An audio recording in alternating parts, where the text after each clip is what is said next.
ઘનઘોર જંગલમાં ચૂનચૂન નામની એક બહુ જ શરારતી ગિલહેરી રહેતી હતી. તે પોતાની માં કિટ્ટુ સાથે રહેતી હતી. ચૂનચૂન ક્યારેય માની વાત માનતી નહોતી. તેની શરારતોને કારણે જંગલના બધા પ્રાણીઓ ખૂબ પરેશાન હતા. એક દિવસ ચૂનચૂન ઝાડ પર રમતી હતી. એ જ ઝાડ પર ફર્રાટા નામનો એક વાંદરો ઘોર ઊંઘમાં હતો. ફર્રાટાને જોઈને ચૂનચૂનના મનમાં એક શરારત આવી. એ ધીમેથી વાંદરા પાસે ગઈ અને તેની પૂંછડી ઝાડની ડાળ સાથે બાંધી દીધી. પછી ચૂપચાપ ત્યાંથી ખસી ગઈ. થોડીવાર પછી ફર્રાટા વાંદરો ઉઠ્યો. એ બીજી ડાળ પર છલાંગ મારવા ગયો, પરંતુ પૂંછડી બંધાયેલી હોવાથી છલાંગ મારી શક્યો નહીં અને ઝાડ પરથી ઊંધો લટકી ગયો. બચાવો, બચાવો, હું ઝાડ પર ઊંધો લટકી ગયો છું. એ જોરથી ચીસો પાડવા લાગ્યો. ફર્રાટાની ચીસો સાંભળીને જંગલના બધા પ્રાણીઓ ત્યાં આવી ગયા. એકલામાં જંગલના રાજા શેરસિંહ પણ આવ્યા. શેરસિંહ ગર્જના કરીને બોલ્યા, આ શરારત કોણે કરી છે? કોઈ એકની મજા માટે બધા પ્રાણીઓને પરેશાન કરવું ખોટું છે. આ સાંભળીને કિટ્ટુ દોડી આવી અને બોલી, મહારાજ, માફ કરશો. હવે ચૂનચૂન ફરી ક્યારેય આવું નહીં કરે. હું અત્યારે જ વાંદરાની પૂંછડી ખોલી દઉં છું. કિટ્ટુએ પૂંછડી ખોલી અને ફર્રાટા નીચે પડી ગયો. સદભાગ્યે તેને ખાસ ઈજા ન થઈ. શેરસિંહે કડક અવાજમાં કહ્યું, આ છેલ્લી ચેતવણી છે.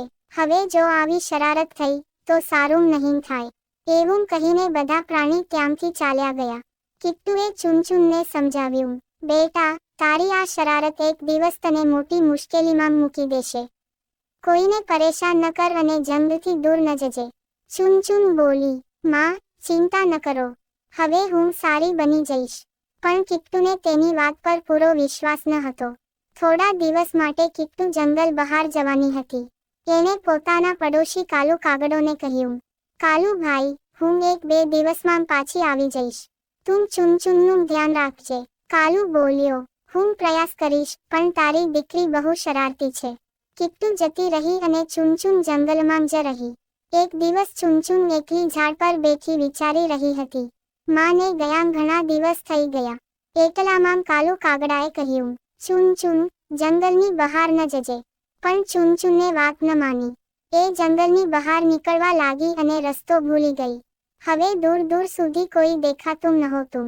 ઉધર કિટ્ટુ પાછી આવી તો ચૂનચૂન ક્યાંને દેખાઈ નહીં. કિટ્ટુ ગભરાઈ ગઈ. એકલામાં કાલુ આકાશમાં એક બાજને ઉડતો જોઈને બોલ્યો, ક્યાંક બાજ ચૂનચૂનને શોધતો તો નથી ને? કિટ્ટુ ડરી ગઈ.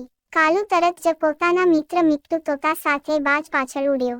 એણે જોયું કે બાજ ચૂનચૂન ઉપર ચક્કર લગાવી રહ્યો છે. બાજે તક મળતાં જ ચૂનચૂનને પોતાના પંજામાં પકડી લીધી. કાલુ અને મિટ્ટુ બાજ પર ઝપટા મારવા લાગ્યા.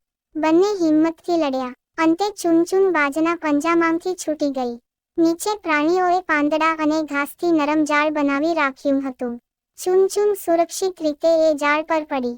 કિટ્ટુ દોડી આવી, બેટા, તું ઠીક તો છે ને? ચૂનચૂન રડીને બોલી, હા માં, હવે હું ક્યારેય શરારત